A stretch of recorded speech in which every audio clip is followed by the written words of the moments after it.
The temperatures have really been dropping here in the last few days, and this is when it becomes obvious when you have any little gaps and cracks that need to be taken care of. This is a fairly major one here. Down at the corners of the door is more common for people. You'll have a little draft down in there where the threshold meets the door jamb. And I'm going to show you just a little bit later in the video how we can take care of that as well. Now, this gap up here is pretty major. You're probably not going to have anything quite this major in your door, but I'm going to still show you how you can tighten it up if you have a little bit of this, where you can get the door tighter against your weather stripping. It's just going to be by adjusting this strike plate. You see mine here actually has a screw missing. It's been this way for a while. And I'm just going to adjust that strike plate and push it out closer to the weather stripping to where the door will pull tighter to the weather stripping. And to do that, I'm going to use some longer, like 3-inch screws and go all the way back to my framing, because these little screw holes from these shorter screws are just kind of stripped out and it was impossible to make them hold anything. So we're going to take long 3-inch screws. I'm going to do the same thing to my deadbolt strike just because it won't line up anymore after I've tightened it. So I pulled this strike plate for the latch all the way back against, or not all the way back, but to a point where my door is nice and tight. Now when I slam the door, it's real nice and tight. There's no gap anymore. And you can do this with any door, even if you didn't have as major of a gap as what I did on this door. I'm seeing now there's just no draft left. The light there is all gone. And even if it wasn't as major of a problem as this door was, you could benefit a lot by tightening this up a little bit and sending just tightening your door up against the weather stripping a little bit, using some 3-inch screws or whatever is necessary for that.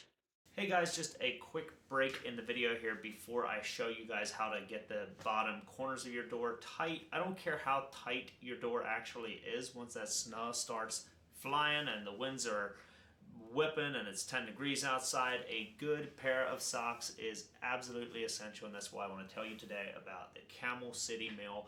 When the Camel City Mill first reached out to me, I said, hey, you guys can send me your socks. I don't care, but I will not guarantee that I'm actually going to promote them unless it's a really good product. And look, they were confident in their product.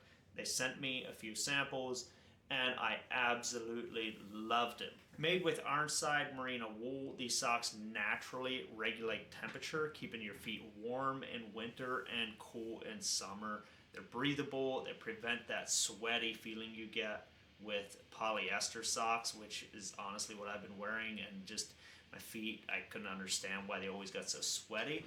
But these are designed to wick away that moisture, reduce odor, and prevent blisters.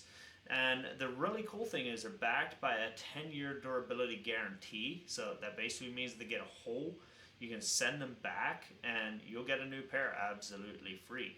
So there you can choose from over the calf, boot sock, crew sock, or ankle sock for year-round use.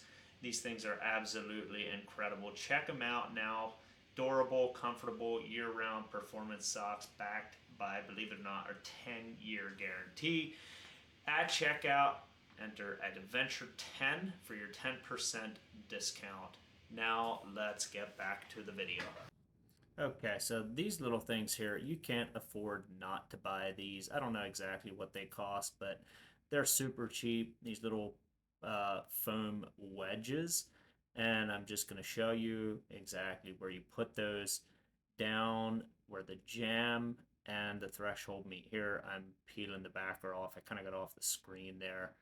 Uh, couldn't see exactly what I did there, but it basically just peeled that backer off. Now we're going to stick that in behind the weather stripping, with the thick side of the wedge is going to go in behind the weather stripping, and then the more pointy, the narrow side of the wedge, whatever, is going to point towards the inside. Here you can see a little better, get a little better shot here. I did a poor job on that other side, but anyways, thick side of the wedge is going to go back. Now that's just going to seal up that little bit of light that you will oftentimes see on the bottom of a door. This is very, very common, and you'll get a little draft down in there if you don't do something like this. The weather stripping ends up kind of getting jammed up down in those corners, and unless you add a little foam wedge, and again, these wedges are way too cheap not to do something like this, and it will make a difference. So now there's just simply no draft left all the way around this door.